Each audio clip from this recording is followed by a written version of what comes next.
Hey guys, welcome back to MarksNParks with Brennan.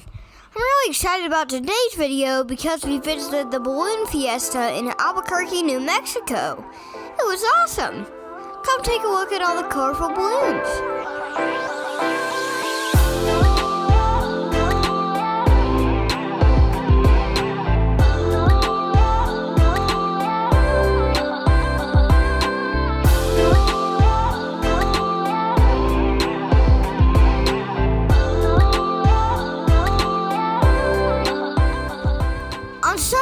Of the balloon Fiesta, there was a mass ascension of the balloons. This means that all of the balloons ascend into the air.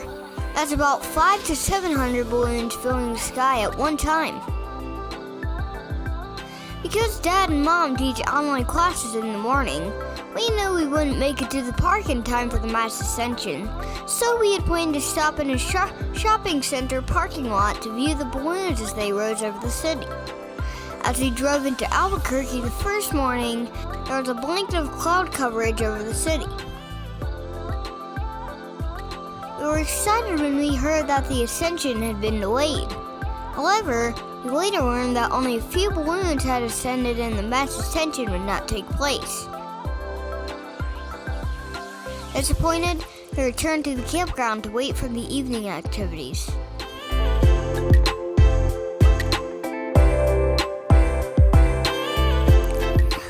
If you ever plan to attend the Balloon Fiesta, you should know that there is a $15 fee for parking, but more importantly, you should know that it's cash only. We had to turn around and find an ATM. When we finally got parked, we rushed to the Balloon Fiesta to wait for the Twinkle Glow. Although the schedule said 6 p.m. for the glow, that was actually the time the balloons began their setup. At this fiesta, everyone is allowed on the field with the balloons. We were able to watch balloons going up all around. It was such an exciting experience because we were right there as they set up. A balloon crew pulled the basket from the back of the truck and stretched the nylon out onto the field. They asked everyone to stand way back. The balloon was gigantic and they needed a lot of space to get it all spread out. They used a big fan to blow air into it. After they had enough air in it, they blasted the burner flame to inflate it all the way. The balloons were anchored so that they wouldn't lift off the ground.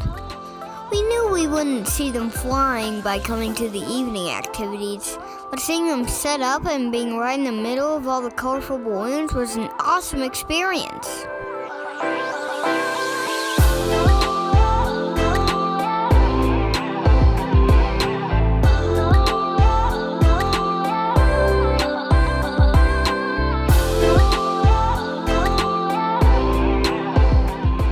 At about 7 o'clock, we decided to walk around to get a better view of all the balloons.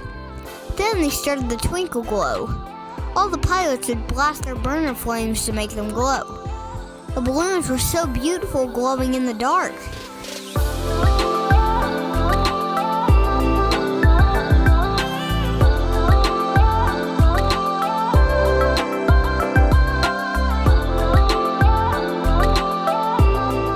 At the end of the Twinkle Glow, skydivers jumped over the field with a pyrotechnic fireworks display.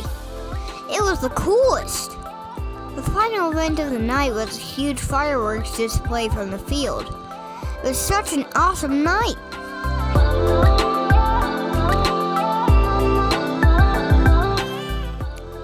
The next morning, we returned to the shopping center parking lot for the mass ascension. This time, there were no clouds and the sky was filled with beautiful colors. At the Twinkle Glow, I watched the balloon pilots blast their burner flames, but I didn't get to see liftoff. I wondered how they could get these huge balloons in the sky, especially with people in those baskets. Mom and Dad helped me research the process. I learned that hot air balloons work because hot air rises. The air inside the balloon becomes lighter than the cool air that's outside because it's heated. This makes it less dense and causes the balloon to float upwards. It's like things that are less dense in water can float. As the air cools, the balloon begins to come down. stay up, the pilot must blast the burner flames again. If the pilot wants to land, a flap is opened at the top of the balloon to allow cooler air in to lower the balloon. The balloons don't have a steering wheel or anything, they just go with the wind. A chaser crew follows each balloon to help pack up everything when they land. It's really interesting to see, and I might even get in one. Dad says he would do it in a heartbeat. Mom would stay on the ground to watch though. She doesn't like heights. If you've never been to a hot air balloon festival, I would definitely recommend it. You wouldn't be disappointed.